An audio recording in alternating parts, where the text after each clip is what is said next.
Welcome to the Lovestead. Hey booktube, welcome back to Lady Lovestead Reads. My name is Jessica, my pronouns are she, her, and this is my August reading wrap up.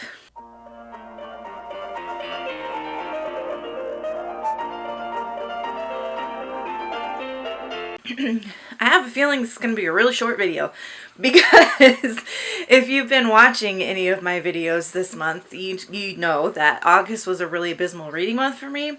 I went through like a major depression in August. I was working way too much and it affected my mental and physical health. So I was like, I had a depression. I was having like chronic migraines. Like things just weren't stellar for me in August, and thankfully September is going much better. Like,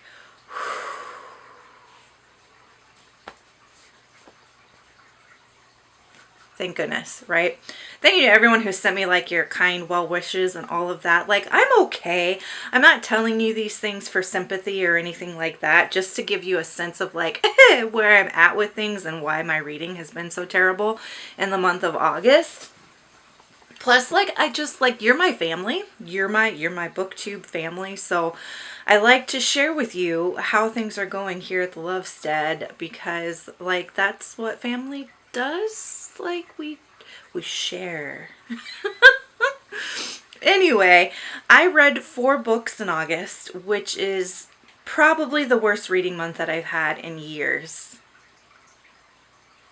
Yeah, since before 2020, it's been the worst reading month that I've had. So I read 4 books. 3 of them were physical books. 1 of them was an ebook. They were all fiction. There was 1 literary fiction and 3 romances, 2 young adult, 2 adult. They were all white writers. So there you go there. Already in September, I have doubled the amount of BIPOC authors that I read in August. So that's great. They were all English. None of them were translated. What other stats can I tell you about them? I think that's about it. Like 2 of them were graphic novels. So those were the stats. So the first book that I read in August was Cleopatra and Frankenstein. This is a literary fiction, and it's about a relationship between Cleo and Frank. Cleo is a young art student, or she might have just graduated when their relationship starts. And then Frank is an ad executive and they live in New York. And like their relationship is not, I don't want to say that it's like super toxic, but maybe that's just me coming from toxic relationships myself and normalizing it in my head. So maybe the relationship is toxic. If you've read this book, let me know down below if you think that it's toxic. I think it's definitely dysfunctional. Like there's definite dysfunction in it and there's definitely unhealthy things happening. But I don't know if I would say that it's toxic. How do we determine something is toxic versus just dysfunctional versus just unhealthy? I don't really know. But Frank is an alcoholic. He's a functional alcoholic. And then Cleo has some mental health issues as well. And the combination of those 2 things is just like disastrous for the relationship, even though they like really love each other. So that book is just about like this relationship and them trying to navigate those things within the relationship. And it also really does a nice job covering a lot of the side characters, and the side characters each get like their own little story arcs, and it's a very character driven book. And I enjoyed it. I thought it was good. I thought it was class. All right? Class. I haven't, so like one of the ways I judge literary fiction and how much I like it and how good of a book it is for me is later on down the road if I'm still thinking about it. And I haven't found myself thinking about it too much. Every now and again, there was one moment that I had, like it might have been just a couple days ago even, I thought about one of the side characters because I was remembering a scene and I couldn't remember. This is interesting. I couldn't remember if this was the scene that I saw in a film or a TV show or if it was something that I had read in a book. But it was a scene from Cleopatra and Frankenstein with two of the side characters when they go on this like walk in the Hollywood Hills. And like that is kind of telling that that scene was so vivid to me that I couldn't remember if it was like an actual film or if it was a book. So I don't know. That's like the only thing I've thought about it since then. And it's the only time it's really come to mind since then. I did give it 4 stars because I mean, it's a solid book. Like, it's a good lit fic if you like lit fic, and especially if you like sad girl lit fic and lit fic that's about like difficult relationships and that's very character driven. You would probably like this. So yeah, that was Cleopatra and Frankenstein. Got my iced coffee here. The next 2 books that I read were Volume 3 and 4 of Heartstopper by Alice Oseman. And this is a graphic novel series about 2 high school boys who fall in love. And they're kind of navigating this relationship, trying to figure out how to come out. One of the boys also has an eating disorder. And so it's about them trying to figure out how do we love each other and stay together.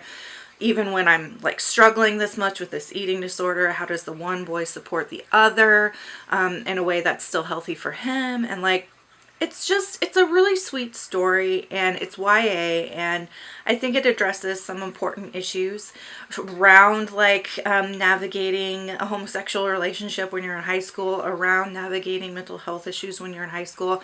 There's a lot of good side characters in it as well. Like there's a trans character in it that's just absolutely lovely. There's a lesbian relationship in it that's super cute, and it's sweet, it's wholesome, but it also can be a little bit hard-hitting too. I loved these. I think I gave Volume 3 3 stars and Volume 4 4 stars, and that's been pretty consistent with them across the series. Like they've consistently gotten like a 3.5 or a 4 star. So those are the next 2 books that I read. I do recommend them. I recommend them to anybody, like absolutely anybody, because there are some, hard-hitting issues in there, but it's done so sensitively that I think it wouldn't be super triggering, even if you are dealing with some of those issues. You know what I mean? Like, I think it's very sensitive representation. So I recommend Heartstoppers to everyone on planet Earth. And then the last book that I read in August, it's interesting because I read all 3 of those, Cleopatra and Frankenstein and the 2 Heartstoppers. I read all 3 of those the first week of August, and then I didn't read anything until the very last week of August. And if you watch my Get Me Out of This Slump vlog, which I'll link you to up here, I like went through a trial trying to figure out what to read to get me out of this slump. Like I read the first chapter of like 15 or 16 different books to try to find a book that would just fit the mood perfectly. And so the one I ended up picking up was Ruthless Creatures by J.T. Geisinger.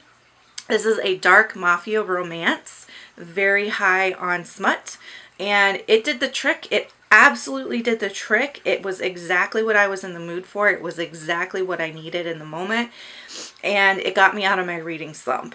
Just for that, it should get 5 stars because that was a heckin' slump.